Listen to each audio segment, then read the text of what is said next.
روح پتلائے آدم سے نکل کے دوبارہ اللہ کی بارگاہ میں حاضر ہو گئی، یا اللہ تو میرا معبود ہے، تو حق ہے، مگر ایک پروردگار مجھے ایسے جسم میں منتقل کر کہ جہاں روشنی تو ہو، جہاں رونق تو ہو، جہاں پر چین تو ملے، مجھے ایسے جسم میں منتقل کر جہاں پر مجھے قرار ملے، سکون ملے۔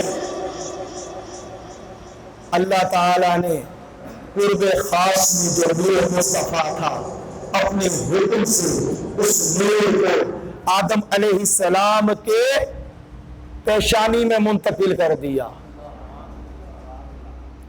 یہ فرسٹ ٹائم بتا رہا ہوں، پہلی مرتبہ جب یہ نور چلا من اللہ، اللہ کی طرف سے، تو یہ اللہ کی طرف سے سب سے پہلے آدم علیہ السلام کی پیشانی میں منتقل کیا گیا۔ جب آپ کی پیشانی میں منتقل ہوا، سنو توجہ، جب منتقل ہوا اب رب نے حکم دیا روح اب جا، روح گئی، پھر پلٹ کے نہ آئی۔ اس روح کا پلٹ کر نہ آنا اس بات کو ثابت کر رہا ہے کہ پہلے تو روح کو بے چینی تھی، مگر اب مصطفیٰ کی وجہ سے چین مل گیا۔ پہلے تو بے قراری تھی، مگر اب نور مصطفیٰ کی وجہ سے قرار مل گیا۔ پہلے تو روح آدم کو اندھیرا لگ رہا تھا، مگر اب مصطفیٰ کے نور سے اسے روشنی مل گئی۔ یہ فرسٹ ٹائم جب آدم علیہ السلام یہ نور منتقل ہوا، تو آدم کی روح کو بہت باریک نقطہ دے رہا ہوں، آپ اپنا سینہ کھولیں اور اس میں گلدستہ بنا کے اس جملے کو سجا لیں اور اپنے عشق کو تازہ ہوا دیں۔ آدم علیہ السلام ہمارے جد اعلیٰ، ہمارے بابا، سارے کہو کون؟ ہمارے بابا جان، ہمارے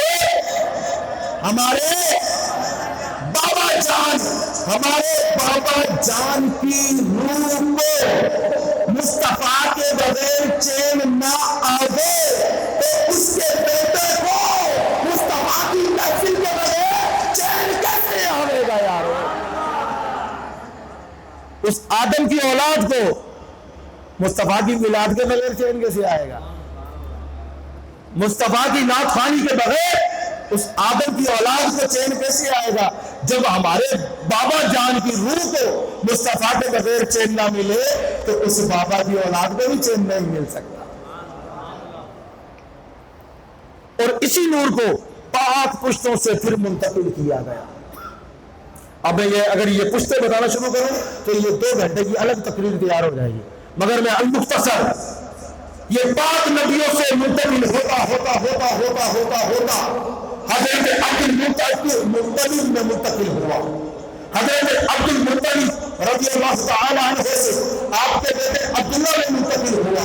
حضرت عبداللہ رضی اللہ تعالی عنہ کے بعد یہ نور بی بی آمنہ رضی اللہ تعالی عنہ کے شأن اطہر میں منتقل ہوا۔ آپ کے رحم میں جب منتقل ہوا، حضرت آمنہ فرماتی ہے کہ میری کیفیت عام عورتوں کی طرح نہیں تھی۔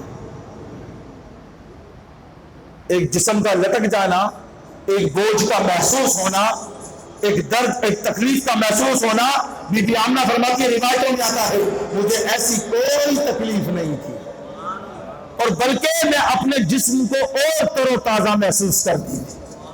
اور آپ فرماتی ہیں بی بی آمنہ، آپ فرماتی ہیں کہ جب یہ لال میرا شکم اطہر میں تھا، میرے کان اس کے ذکر کی تسبیح سنتے تھے۔ کمال نہیں ہے یار، کمال نہیں ہے کہ وہ سونا مدینے والا ماں کے پیٹ میں بھی خدا کی تسبیح کر رہا ہے۔ اور یہاں تک نہیں، خصائص الکبریٰ میں بھی لکھا گیا ہے، حضرت ابن عباس رضی اللہ عنہ کی روایت کے حوالے سے آپ فرماتے ہیں کہ میں حضور کی بارگاہ میں بیٹھا ہوا، حضور علیہ السلام خود بتانے لگے، حضور علیہ السلام نے فرمایا او عباس تم میرے چاچا ہو، مگر ایک بات سنو، جب میں اپنی ماں کے پیٹ میں تھا نا تو میں سورج اور چاند کے سجدہ کرنے کی آوازیں پہ سنتا تھا۔ جب وہ عرشوں پر سجدہ کرتے تھے، جب چاند سجدہ کرتا تو میں اس کی آواز کو سنتا تھا ماں کے پیٹ میں. یارو کہتے ہیں کہ یہاں سے نبی کو نہ پکارو, پکارنا ہے تو جا کے روزہ رسول پہ جا کے پکارو. یہاں سے نبی معاذ اللہ سنو معاذ اللہ نہیں سنتے. اور تیرا ایمان کہاں چلا گیا یار؟ تیرا یہ ایمان رہ گیا اپنے نبی کے بارے میں کہ وہ یہاں سے نہیں سنتے, وہ وہاں سے نہیں سنتے. ارے جو مدینے والا ماں کے پیٹ سے عرش پر سجدہ کرنے والے سورج کو بھی آواز سنتا ہو, وہ مدینے والا اس حیدرآباد رہنے والے غلام کی آواز کو نہیں سنتا. میں کہا یہ تو 2-3 گھنٹوں کا جہاز کا سفر ہے, میلوں کا سفر ہے. میں کہا یہ سورج اور آسمان کے جو سفر ہے یہ اس سے بڑے طویل ہے. اور میرے محمد صلی اللہ علیہ وسلم میرے آقا کی شان دیکھو, وہ ماں کے پیٹ میں سورج کے سجدوں کی آواز سن لے, وہ مدینے والا مدینے میں رہ کر اپنے غلاموں کی آواز نہیں سن سکتا یار. اور بی بی آمنہ رضی اللہ تعالیٰ فرماتی ہے کہ جب حضور کی ولادت ہوئی, سنو توجہ, جب حضور کی ولادت ہوئی نا تو حضور علیہ السلام کو سفید اونی کپڑے میں نے لٹایا. جب میں نے اونی کپڑے میں لٹایا تو حضور علیہ السلام کروٹیں لینے لگے اور فرماتی ہے ایسا لگ رہا تھا جیسے کپڑے کے اندر کوئی نور ہل رہا ہے, جیسے ایک سیور کو ایسے ہلایا جس کی روشنی ایسے ایسے کہتے جھلک مارتی ہے. مصطفیٰ کے نور کی, جسم کی نور کی روشنیاں ایسے جھلک مار رہی, کمال نہیں ہے. اور آپ فرماتی ہیں کہ میں نے اس اپنے سونے لال کو محمد کو دیکھا کہ یوں کروٹیں لیتا لیتا اس زمین پر ایسی کروٹ لے لی کہ یوں لگ رہا ہے کہ جیسے محمد صلی اللہ علیہ وسلم نے اللہ کے واقعہ میں سجدہ کر دیا, آتے ہی سجدہ کر دیا. اور ایک اور روایت میں نے پڑھا, کمال دیکھو, حضرت آمنہ فرماتی سجدہ کرنے کے بعد میں نے مصطفیٰ جان رحمت کی انگلیوں کی طرف دیکھا کہ اس کی انگلیاں آسمان کی طرف یوں اٹھی ہوئی ہیں. اس سونے کی انگلیاں آسمان کی طرف یوں اٹھی ہوئی ہیں اور ایسا مجھے لگ رہا تھا کہ سجدے میں جا کر یہ محمد اپنی امت کے لیے دعائیں کر رہا ہے یار. پیدا ہوتے ہی وہ ہمارا نبی ہمارے لیے دعائیں کر رہا ہے. اور تیسری اسی وقت کی تعجب میں ڈال ڈالنے والی بات, آپ فرماتی ہیں کہ میرے محمد نے سجدہ کرنے کے بعد جب دعا کی اور دعا کرنے کے بعد میں نے دیکھا کہ اس میرے سونے محمد نے اس زمین سے اپنی مٹھی کے اندر مٹی کو لیا, اور جب اس مٹھی کے اندر مٹی کو لیا مجھے حیرت ہوئی. میں نے باہر جا کے لوگوں نے بتانا شروع کیا تو کسی سمجھدار کسی بتانے والے نے یہ بتایا اے آمنہ تجھے مبارک ہو, اللہ نے تجھے ایسا لال کیا ہے کہ جس کی مٹھی میں اللہ نے پوری کائنات کو سما دیا ہے.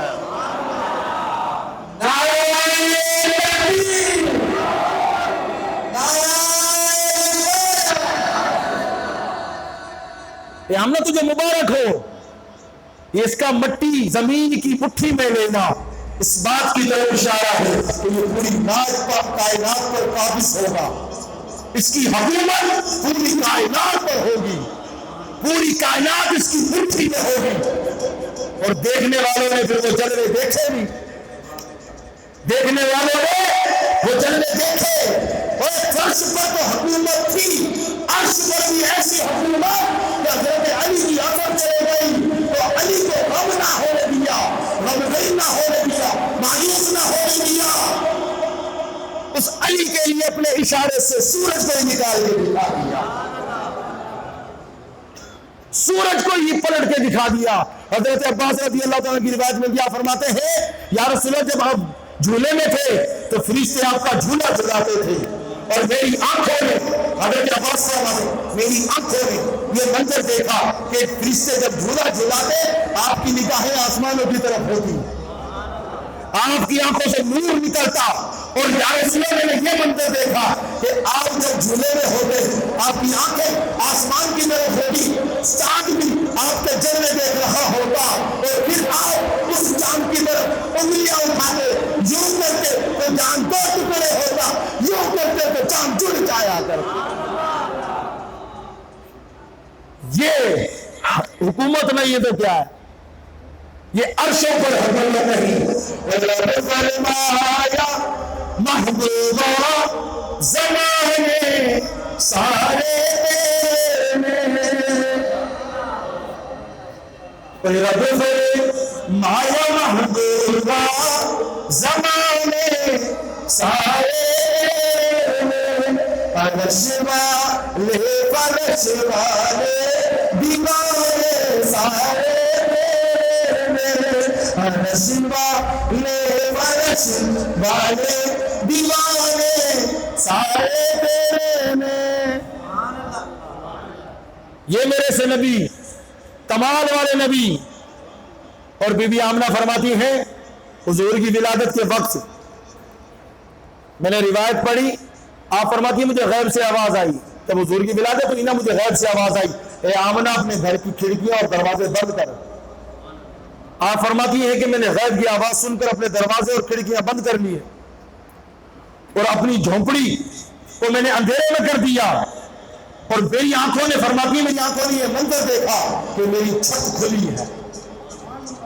اور جب میری چھت کھلی تو میں نے دیکھا کہ آسمانوں سے فرشتوں کی فوج در فوج میرے گھر میں نازل ہو رہی ہے.